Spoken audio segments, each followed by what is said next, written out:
Everyone, welcome to Guruji.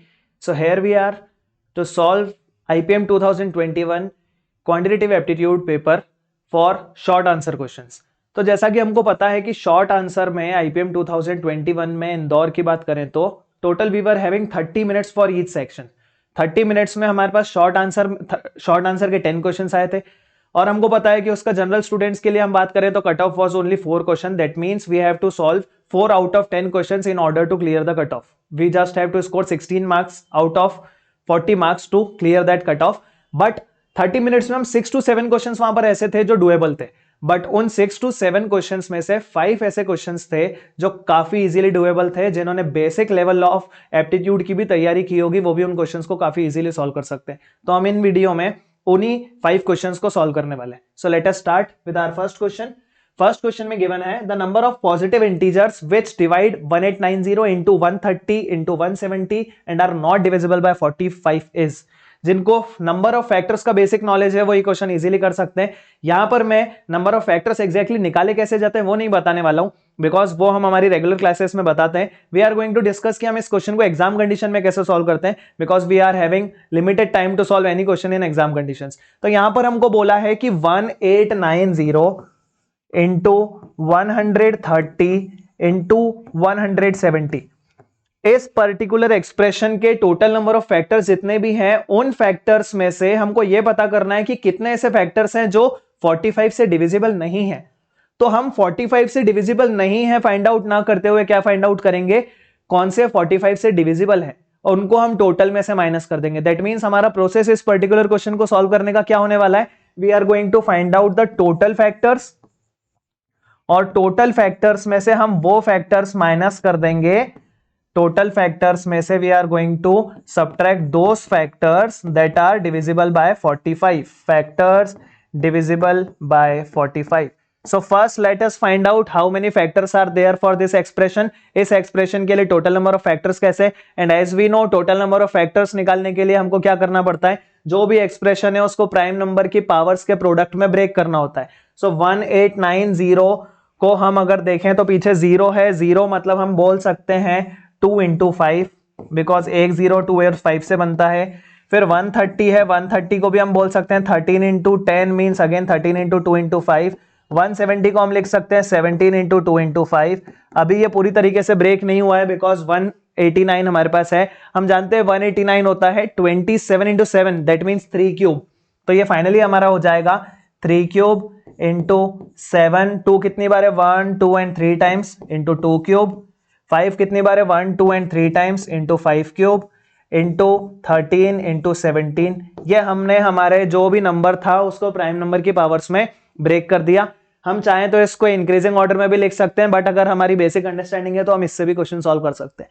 अब अगर हमको ये पता करना है कि टोटल नंबर ऑफ फैक्टर्स कितने हैं तो how can we find total number of factors. तो total number of factors find out करने के लिए जो भी हमारे प्राइम नंबर्स हैं उनकी पावर्स में 1 प्लस किया जाता है। तो 1 प्लस करेंगे so this will become 4 into इसकी पावर 1 है सो this will become 2 into 3 plus 1 will be 4 into 3 plus 1 will be again 4 into 1 है इसकी भी 1 है तो 1 plus 1 will be 2 and 1 plus 1 will be again 2। So how many factors are there, 64 into 8 that means 512 are the total factors of this number। total factors हमको पता चल गए। अब इन total factors में से हमसे वो पूछा है कि कौन से नंबर्स ऐसे हैं जो 45 से डिविजिबल नहीं है, बट हम ये नहीं पता करेंगे कि कौन से 45 से डिविजिबल नहीं है, हम ये पता कर लेंगे कौन से 45 से डिविजिबल है और उन नंबर्स को हम टोटल फैक्टर्स दैट मींस 512 में से माइनस कर लेंगे तो हमारा फाइनल आंसर आ जाएगा। अब 45 से डिविजिबल है वो फाइंड आउट करना है। 45 का मतलब होता है 3 स्क्वायर इंटू 5। 3 स्क्वायर इंटू 5 तो हमारे नंबर में होना ही चाहिए, तभी वो नंबर 45 से डिविजिबल है। हमको यहां पर 3 की टोटल 4 पावर्स अवेलेबल है, that is 3 to the power 0, 3 to the power 1, 3 to the power 2 and 3 to the power 3। 3 की हमारे पास 4 पावर्स हैं इसीलिए हमने यहां पर 4 लिया था, बट यहां पर हमको 3 की पावर 2 तो मिनिमम चाहिए ही सही। That means we should be having 3 to the power 2 and 3 to the power 3। मतलब 3 की जो 4 पावर्स हैं उनमें से we are going to take only 2। तो यहां पर हमने इसकी 2 पावर्स ले ली। 7 है नहीं है हमको मतलब नहीं है, दैट मींस हम 7 की तो पूरी दोनों पावर्स ले लेंगे।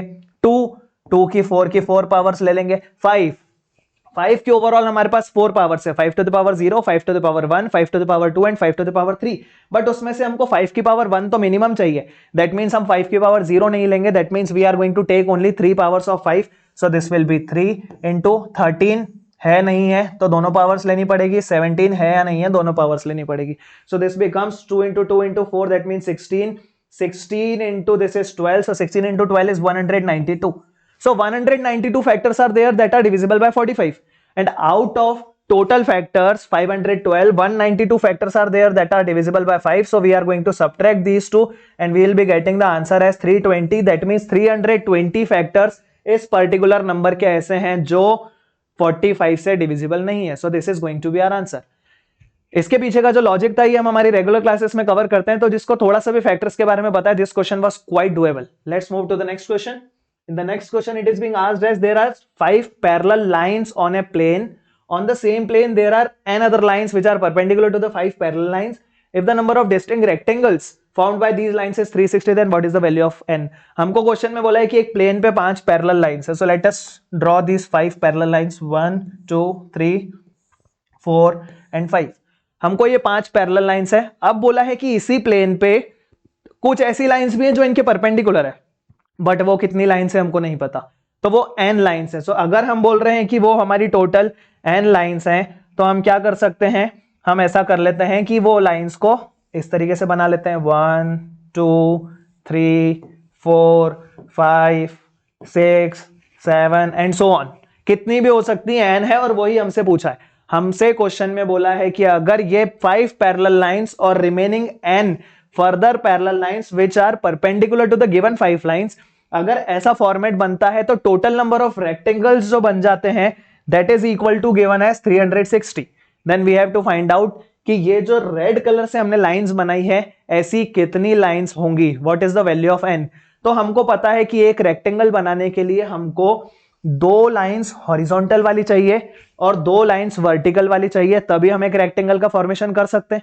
तो अब 2 लाइंस, तो हॉरिजॉन्टल वाली तो हमारे पास 5 फिक्स लाइंस है, so we are going to take 2 lines out of the given 5 lines, तो 5c2 कॉम्बिनेशन बेस्ड क्वेश्चन है. अब रिमेनिंग कितनी लाइंस है, n, उसमें से भी हमको 2 लेना है, that means this will be nc2, और इन दोनों का प्रोडक्ट करने से हमको टोटल नंबर ऑफ रेक्टेंगल्स मिल जाएंगे, and total number of rectangles is given as 360. Now 5c2 is equal to 10. nc2 को हम कैसे सॉल्व कर सकते हैं, n into n minus 1 upon 2 into 1 which is 2, and this is equals to 360. This 0 and this 0 gets cancelled, so this becomes n into n minus 1 is equals to 72. अब हम यहां तक आ गए हैं. वैसे तो ये हमारा एक विदाउट ऑप्शन क्वेश्चन है, तो हम यहां पर n की वैल्यू ऑप्शन से पिकअप नहीं कर सकते, बट यहां पर कई बार स्टूडेंट्स टाइम कंज्यूम करते हुए एक क्वाड्रेटिक इक्वेशन का फॉर्मेशन कर देते हैं विच शुड बी अवॉइडेड. ऐसी कंडीशंस में हमको क्या करना चाहिए, हमको पता है कि n एक नेचुरल नंबर है because n is the number of lines, so n is going to be a natural number. हमको दिख रहा है कि यहां पर LHS में 2 कॉन्जिक्यूटिव नंबर्स हैं. LHS में 2 कॉन्जिक्यूटिव नंबर्स का प्रोडक्ट है और बीच में इक्वल टू है, दैट मींस RHS में भी 2 कॉन्जिक्यूटिव नंबर का प्रोडक्ट होगा. So just we have to think about that consecutive product pair. 72 को हम किन 2 नंबर्स के प्रोडक्ट में लिख सकते हैं, so we are going to write it as 9 into 8. इन दोनों में से हम बड़े वाले नंबर को अगर उठा रहे हैं, सो this is 9 n and here it is 9, so n is equals to 9. That means the answer to this question is 9. I hope it is clear. Let's move to the next question. There are 2 taps, T1 and T2, at the bottom of a water tank, either or both of which may be opened to empty the water tank, each at a constant rate. If T1 is opened keeping T2 closed, the water tank initially full becomes empty in half an hour. If both T1 and T2 are kept open, the water tank initially full becomes empty in 20 minutes. Then the time in minutes it takes for the water tank initially full to empty if T2 is open while T1 is closed. हम अगर देख पा रहे हैं तो यहाँ पर बहुत सारी कहानी बना के रखी है उन्होंने क्वेश्चन में. कुछ नहीं है, जिन्होंने टाइम एंड वर्क या फिर पाइप्स एंड सिस्टम्स के बारे में बोलूं उसका फर्स्ट बेसिक कॉन्सेप्ट भी अगर सीखा है तो उसके लिए ये क्वेश्चन केक वॉक है. मतलब we can solve this type of questions in within 20 30 40 max to max 40 seconds. 40 seconds में हम इस क्वेश्चन को सॉल्व कर सकते हैं. हमको यहां पर बोला है T1 एक पाइप है जो कि अगर अकेले ऑन रहे तो वो क्या करेगा, 30 मिनट्स में एक टैंक को एम्प्टी कर देगा. यहां पर एम्प्टी के बारे में मतलब नेगेटिव वर्क के बारे में बोला है. T1 अगर अकेला ऑन है तो 30 मिनट्स में वो एम्प्टी कर देगा, जिसके लिए क्वेश्चंस में कई बार हम प्रैक्टिस में देखते हैं तो लीकेज वर्ड यूज होता है या फिर आउटलेट पाइप यूज होता है, उसके बारे में बात हो रही है। यहां पर हमको दूसरा बता के रखा है कि दोनों पाइप अगर साथ में ऑन हो जाए तो वो दोनों मिलकर 20 मिनट में खाली कर देंगे। तो हमसे क्वेश्चन में पूछा है कि T2 अगर अकेला ऑन रहे तो कितने मिनट्स में खाली करेगा, ये हमारा क्वेश्चन है। इनडायरेक्टली इतने बड़े स्टेटमेंट से we are going to conclude this. अब हमको पता है कि इस टाइप के क्वेश्चंस में जब भी हमको ऐसा टाइम गिवन हो जितने टाइम में काम खत्म होता है, so we are going to take the LCM of these two methods.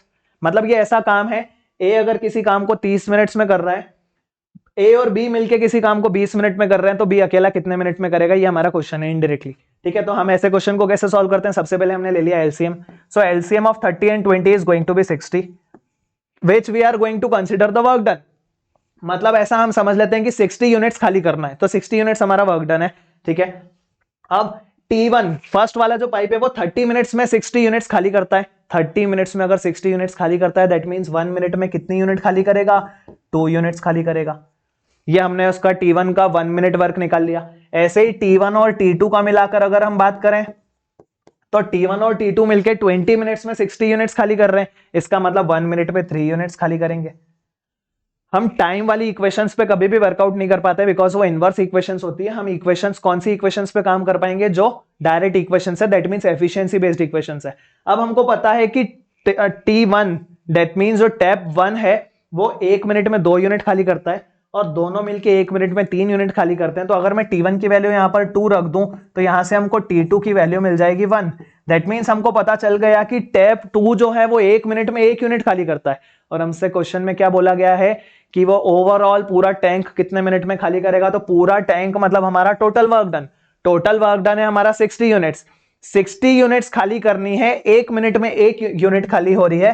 So 60 by 1 will give us 60 minutes. That means the answer to this question is 60. That's it. Time and work का सबसे पहला दूसरा number पे हम कोई question अगर सिखाते हैं तो वो इसी टाइप का क्वेश्चन है। एग्जैक्टली बस इस टाइप के क्वेश्चन। बहुत सारी कहानी दी हुई थी, स्टूडेंट्स का माइंडसेट ऐसा होता है कि वो इतने बड़े क्वेश्चन को देखते ही स्किप कर देते हैं, बट स्किप नहीं करना है, एटलीस्ट एक बार क्वेश्चन रीड कर देना चाहिए। अगर थोड़ा भी हमारे कंफर्ट जोन का दिख रहा है तो हमको करना चाहिए। And this question for 50% sincere aspirants is quite easy. Let's move to the next question. यहां बोला है what is the minimum number of weights which enable us to weigh any integer number of grams of gold from 1 to 100 on a standard balance with 2 pans. Weights can be placed only on the left pan. थोड़ा सा ये हमारा aptitude based question है, मतलब हम इस question को हमारे सिलेबस के किसी भी टॉपिक का क्वेश्चन नहीं बोल सकते हैं, लेकिन ये हमारा थोड़ा सा बेसिक नॉलेज वाला क्वेश्चन है। अगर हम समझें और थोड़ा सा सोचें, वैसे भी आईपीमेट जैसे एग्जाम्स में हमारे पास कुछ ऐसे एप्लीकेशन क्वेश्चंस आते हैं जिनमें कोई कॉन्सेप्ट नहीं लगता है, हमको सिर्फ लॉजिक लगाना है। यहां पर हमसे क्वेश्चन में बोला है कि एक वेइंग पेन है जिसमें लेफ्ट साइड पर हमको क्या करना है, लेफ्ट साइड पर हमको कुछ वेट्स रखना है और राइट साइड पर हमको क्या रखना है, गोल्ड रखना है।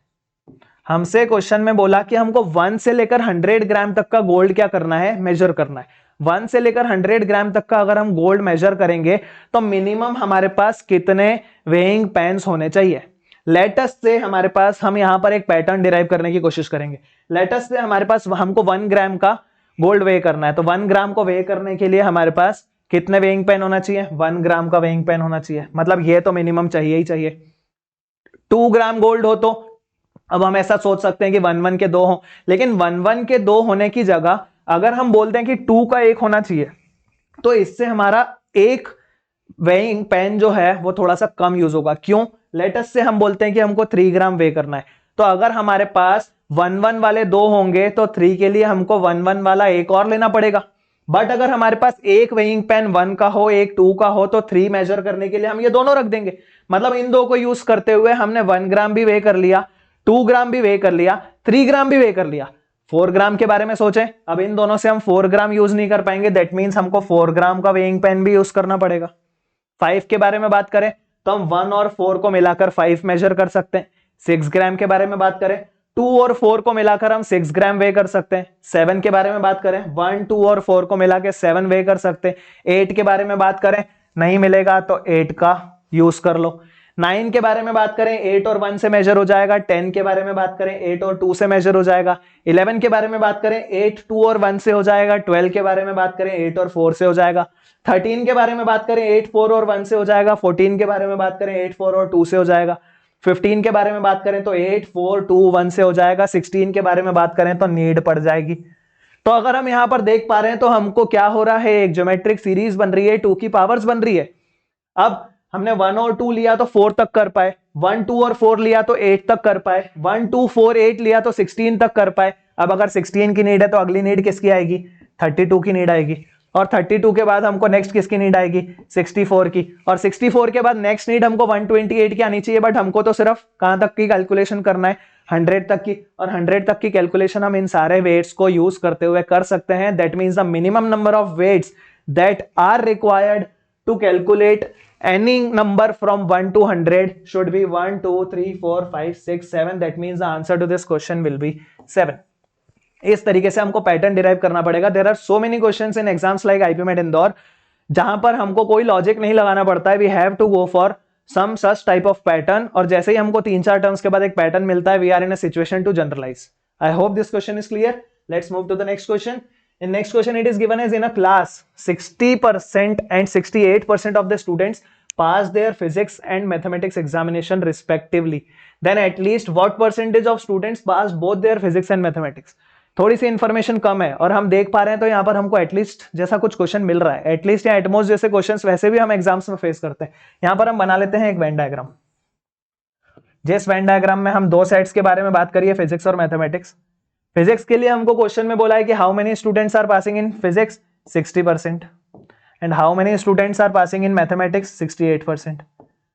बाकी कोई भी इंफॉर्मेशन हमको क्वेश्चन में नहीं गिवन है, लेकिन हमसे पूछा है कि वो मिनिमम परसेंटेज बताओ जो मैथ्स और फिजिक्स दोनों स्टूडेंट्स पास कर सकते हैं। That means we have to find out the value of this x. इस एक्स की बहुत सारी वैल्यूज हो सकती है, बट हमको इस एक्स की मिनिमम वैल्यू फाइंड आउट करना है। और कभी भी टू सेट्स के वेन डायग्राम में अगर हमको मिनिमम वैल्यू फाइंड आउट करना हो, कुछ नहीं करना है, हमको यूनियन का फॉर्मूला पता होता है कि n of A union B क्या होता है। तो n of A union B होता है n of A plus n of B minus n of A intersection B. अगर हमको इसकी मैक्सिमम वैल्यू चाहिए ए इंटरसेक्शन बी की, तो हम ए यूनियन बी की मैक्सिमम वैल्यू ले लेते हैं। That can be 100 because the data is given in terms of percentage, और परसेंटेज में यूनियन की मैक्सिमम वैल्यू कितनी होगी 100, which will be equals to n of A that means 60 plus n of B that means 68 minus A intersection B को हमने x late किया हुआ है। यहां से हम एक्स की वैल्यू फाइंड आउट करेंगे। So this is going to be 128 minus 100 is 28। That means हम कुछ भी कर लें, एक्स की वैल्यू 28 से छोटी नहीं रख सकते हैं। हम इसको क्रॉस चेक भी करके देख लेते हैं। अगर हमने एक्स की वैल्यू रखी 28, तो हमको पता है इन दोनों को मिलाकर हमको क्वेश्चन में कितना गिवन है 60, जिसमें से ये 28 है तो ये 32 हो जाएगा। इन दोनों को मिलाकर हमको क्वेश्चन में 68 गिवन है, जिसमें ये 28 है तो ये 40 हो जाएगा। और अगर हम इन तीनों वैल्यूज को प्लस कर रहे हैं तो 100 आ रहा है, एंड यस 100 इज पॉसिबल। जैसे ही यहां पर हम 28 की जगह एक मिनिमम एक वैल्यू और कम करके 27 रखेंगे तो देखना क्या इशू आएगा। 27 हमने रखा, दिस विल बिकम 33। 27 हमने यहां रखा, दिस विल बिकम 41। और अब अगर हम इन सबको प्लस कर रहे हैं तो हमको मिल रहा है 101, और 101 तो हमारा यूनिवर्सल सेट ही नहीं है, 101 तो हमारा टोटल ही नहीं है। That means the minimum in this case is going to be 28। So the answer to this question is 28। और एक छोटा सा हिंट और दे देता हूं, कभी भी हमसे मिनिमम पूछे ना तो हमको कुछ नहीं करना है, इन दोनों को प्लस करके टोटल में से माइनस कर देना, इसमें से टोटल माइनस कर देना, तो जो वैल्यू आएगी वो हमको मिनिमम देगा। और कभी कभी हम एग्जाम्स में क्वेश्चन फेस करते हैं कि मैक्सिमम क्या होगा, मैक्सिमम के लिए भी ज्यादा दिमाग नहीं लगाना है। इन दोनों में से जो छोटी वैल्यू है that is going to be the maximum value of this x. मतलब इस इंटरसेक्शन की जो वैल्यू है ये 28 से लेकर 60 तक कुछ भी हो सकती है। That means the minimum is going to be 28 and maximum is going to be 60। I hope this is clear as well. So these are the 5 questions जो हम एग्जाम्स में काफी इजीली सॉल्व कर सकते थे, और हम बहुत इजीली हमारा कट ऑफ भी क्लियर कर सकते थे। So this was about it. For further details and for joining our batches, you can contact us on this number, and we are going to conduct classes offline as well as online. So that's it for this. Thank you.